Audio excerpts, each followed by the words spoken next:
பாருங்கள், நான் சுடுதண்ணி சுட வச்சு அதில் உப்பு மஞ்சள் போட்டு இந்த காலிஃப்ளவரை நல்லா ஊற்றி கொஞ்சம் நேரம் வச்சுருந்து கழுவி எடுத்துட்டேங்க. நம்ம இதை வேக விட்டுறக்கூடாதுங்க. அந்த சுடுதண்ணியில் அதில் உள்ள புழு மட்டும் சாகணும். அந்த மாதிரி பாருங்கள், இது வேகவே இல்லை. நல்லா இருக்கா? இந்த மாதிரி தாங்க எடுத்து வச்சுக்கிட்டோம். இதை 65க்கு தாங்க இப்போ ரெடி பண்ண போகிறோம்.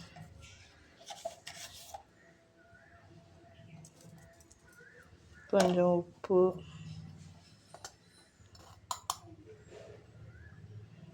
கொஞ்சம் மிளகாத்தூள்,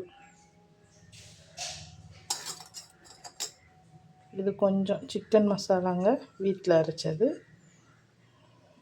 மிளகாத்தூளும் வீட்டில் அரைச்சது தாங்க. கொஞ்சமாக கார்ன்ஃப்ளார் மாவுங்க,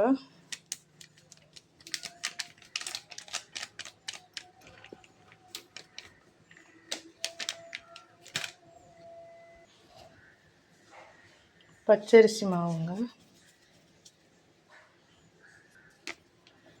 கொஞ்சம் போல் கடலை மாவு, கொஞ்சம் போல் மைதா மாவுங்க. இதுக்கு நம்ம ரொம்ப தண்ணி விட்டு ரொம்ப தண்ணி ஆயிடுச்சுன்னா நமக்கு நல்லா ஸ்கிரிப்ஸியாக வராதுங்க.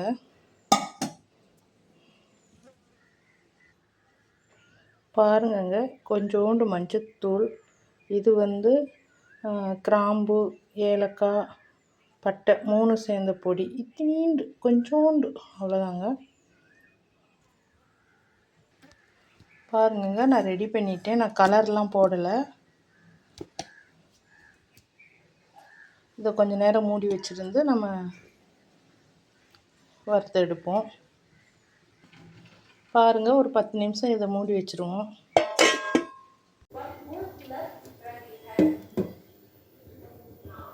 பாருங்கள், எண்ணெய் சட்டி வச்சாச்சு. எண்ணெய் நல்லா காஞ்சிருச்சு. எண்ணெய் ஊற்றிட்டோம்.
பாருங்கங்க, காலிஃப்ளவர் 65 ரெடி ஆயிடுச்சு.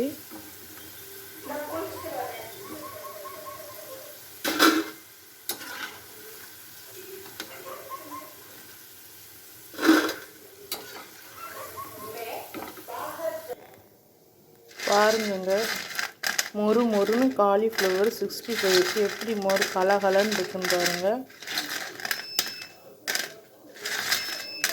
பாருங்கள், சத்தம் கேட்குதான்னு பாருங்கள்.